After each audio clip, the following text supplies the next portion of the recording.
बस 2-4 आदमी आ जाओ। मायावती सरपंच जी आ जाओ, सरपंच जी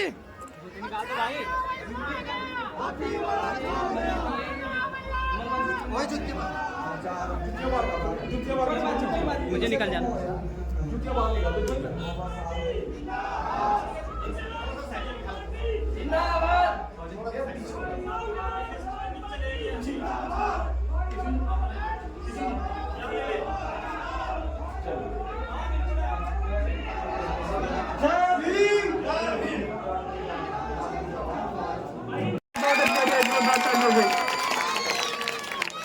मैं इसी कड़ी में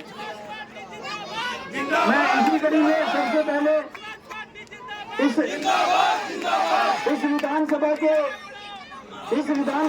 विधानसभा के होने वाले विधायक आज से ही मान लो कि विधायक बन गए। आज से ही मान लो सम्मानित साथियों।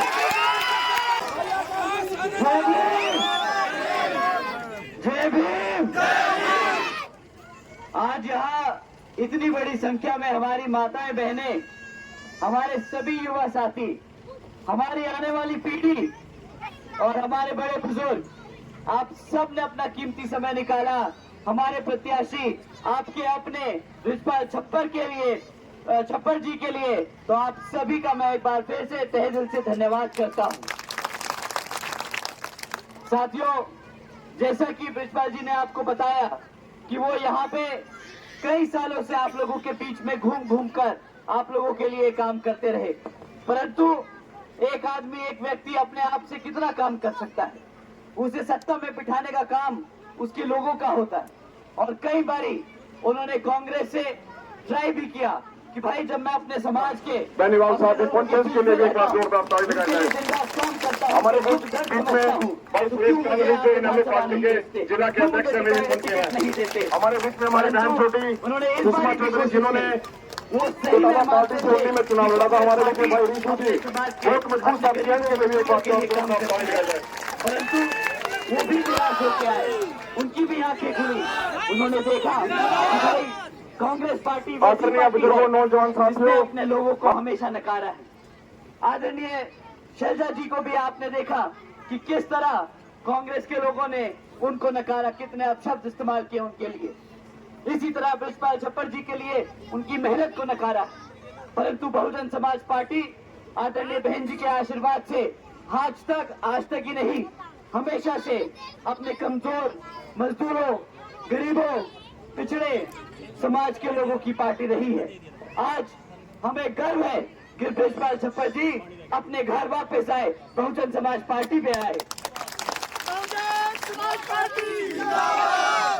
और उन्होंने हमें, हमारे साथ आदरणीय बहन कुमारी मायावती जी को विश्वास दिलाया है कि जब सिढौरा की जनता उन्हें यहाँ से विधानसभा भेजने का काम करेगी तो रिजपाल छप्पर जी अगले 5 साल दिन रात एक कर अपने समाज के लिए, अपने लोगों के लिए, अपने हल्के की जनता के लिए दिन रात एक कर यहाँ पर अपने लोगों के लिए काम करने का काम करेंगे। साथियों, उन्होंने पूरा विश्वास दिलाया है और हमें पूरा भरोसा है कि वो आप लोगों के बीच में रहकर काम करेंगे। साथियों, कांग्रेस है, उन्होंने तो इनके साथ विश्वासघात किया ही किया है। इनके साथ ही नहीं, सिढौरा की पूरी जनता के साथ विश्वासघात किया है। तो कांग्रेस के बारे में हम बात नहीं करेंगे, परंतु भाजपा के लोग आपके लोगों के बीच में आके वोट मांगने का काम जरूर करेंगे। साथियों, वो 10 साल से सत्ता में रहे हैं। मैं आप लोगों से दरखास्त करूंगा कि जब वो आप लोगों के बीच में आए तो आप उनसे सिर्फ तीन मुद्दों पे सवाल करें। हमारे बच्चों की शिक्षा पे सवाल करें, हमारे बच्चों के भविष्य, हमारे बच्चों के रोजगार के लिए सवाल करें, और यहाँ पर चढ़ती महंगाई, सुरक्षा और यहाँ पे जो चिकित्सालय खराब है उन मुद्दों पे सवाल करें। साथियों, अगर हम अपने बच्चों की पढ़ाई की बात करें तो यहाँ पर पिछले 5-10 सालों में भाजपा की सरकार के चलते हुए 5000 से ज्यादा प्राइमरी स्कूल बंद कर दिए गए। हमारे बच्चों को पढ़ने लिखने का मौका नहीं दिया जा रहा। आप ही बताइए, अगर हमारा बच्चा पढ़ लिख नहीं पाएगा तो आपको लगता है कि वो कभी रोजगार के लिए तैयार होगा? अगर वो रोजगार के लिए तैयार नहीं होगा तो क्या करना पड़ेगा? उसे ऐसे ही पार्टियों के सामने, नेताओं के सामने भीख मांगनी पड़ेगी कि भाई मुझे रोजगार दे दे, मुझे अनाज दे दे। आप चाहते हैं आपके बच्चे गुलाम बने? आप चाहते हैं आपके बच्चे सक्षम बने?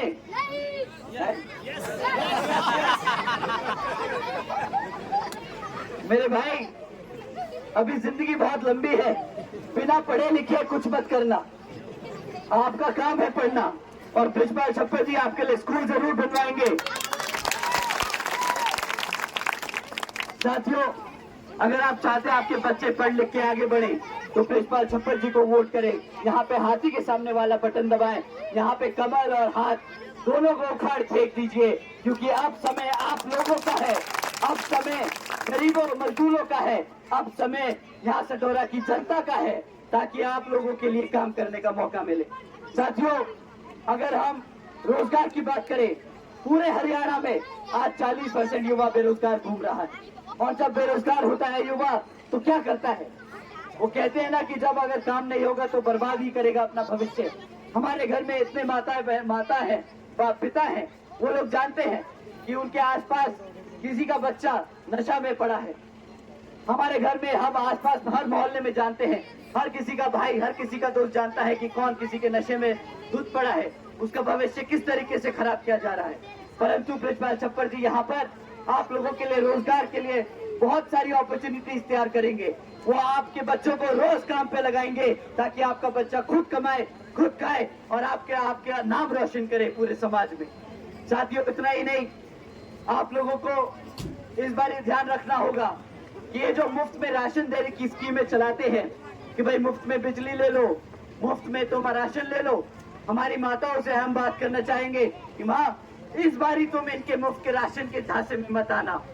आपका बच्चा खुद कमाएगा और खुद घर से आपको आके राशन देगा। आपको किसी के सामने हाथ नहीं फैलाना होगा। यहाँ पे ब्रिजपाल छप्पर जी आपके बच्चे को कमा के। साथियों,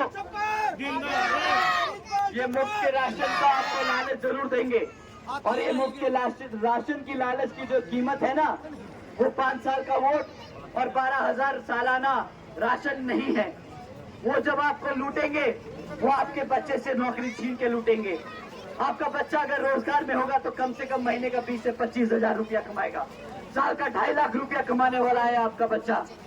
तो 2.5 लाख की कमाई के लिए 12,000 में मत घूम जाना, भगा देना, बोलना 10 साल से तुम्हें रोजगार देना था, रोजगार नहीं दिया तुमने, हमें भिखारी और गुलाम बनाया है, तुम्हें अब जगह नहीं है। इस समय अब हम ब्रिजपाल छप्पर के साथ हैं, हम बहुजन समाज पार्टी के साथ हैं, हम आदरणीय बहन कुमारी मायावती जी के साथ हैं। साथियों, आप लोगों ने अपना इतना कीमती समय दिया, तो आप सभी का मैं तहे दिल से धन्यवाद करता हूं।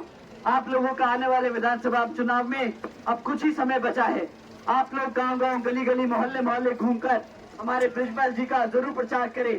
बताइए किस तरह वो आपके लिए अब काम करने वाले हैं, किस तरीके से उन्होंने काम किया है, और आगे भी जब आप उन्हें विधानसभा भेजेंगे तो किस तरह वो आपकी चौखट पे खड़े रहेंगे, आपकी दिक्कतों को समझने के लिए और आपकी मदद करने के लिए। साथियों, आपने कीमती समय दिया, आप सभी का तहे दिल से धन्यवाद। जय भीम, जय भारत।